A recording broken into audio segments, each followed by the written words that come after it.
श्री स्वामी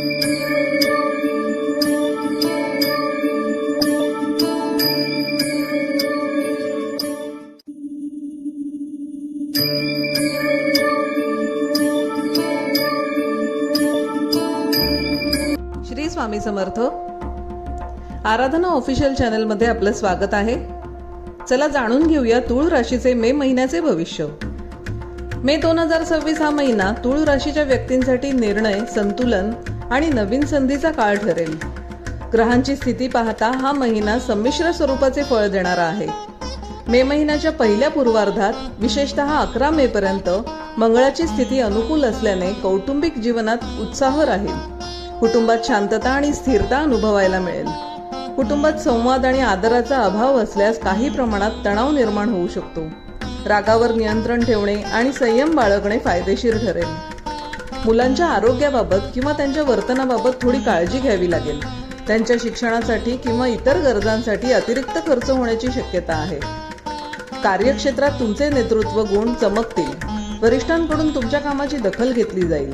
प्रगतीचा वेग मंद असला तरी तो स्थिर असेल. व्यवसायात नवीन संधी मिळतील. जुन्या समस्या सुटण्यास मदत होईल. भागीदारीतील व्यवसायात सुरुवातीला काही तणाव जाणवू शकतो, परंतु ग्राहकांचे समाधान वाढल्याने अखेरीस फायदा होईल.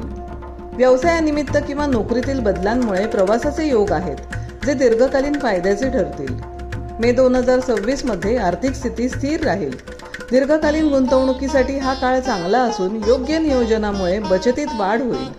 घराचे नूतनीकरण, कौटुंबिक गरजा किंवा मुलांचे शिक्षण यावर खर्च वाढण्याची शक्यता आहे. अनावश्यक खर्च टाळण्यासाठी बजेट आखणे गरजेचे आहे. रिअल इस्टेट किंवा मालमत्ता खरेदी विक्रीसाठी हा महिना अनुकूल ठरू शकतो. विद्यार्थ्यांना अभ्यासात एकाग्रता वाढवण्यासाठी अधिक परिश्रम घ्यावे लागतील. 15 मे नंतर बुध ग्रहाच्या स्थितीमुळे स्मरणशक्ती आणि विश्लेषणात्मक क्षमता सुधारेल. जे विद्यार्थी उच्च शिक्षणासाठी परदेशी जाण्याचा विचार करत आहेत त्यांच्यासाठी हा महिना पोषक वातावरण निर्माण करेल.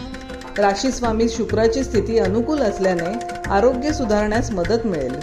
शरीरातील चैतन्य वाढलेले जाणवेल. अतिविचार आणि कामाचा ताण यामुळे थोडी चिंता किंवा पचनाच्या तक्रारी जाणवू शकतात. नियमित व्यायाम, संतुलित आहार यांच्याकडे लक्ष देणे आवश्यक आहे. असेच दैनंदिन आणि मासिक राशी भविष्य जाणून घेण्यासाठी आराधना ऑफिशियल चॅनलला लाईक, शेअर आणि सबस्क्राईब करा. बेल आयकॉन दाबायला विसरू नका. धन्यवाद.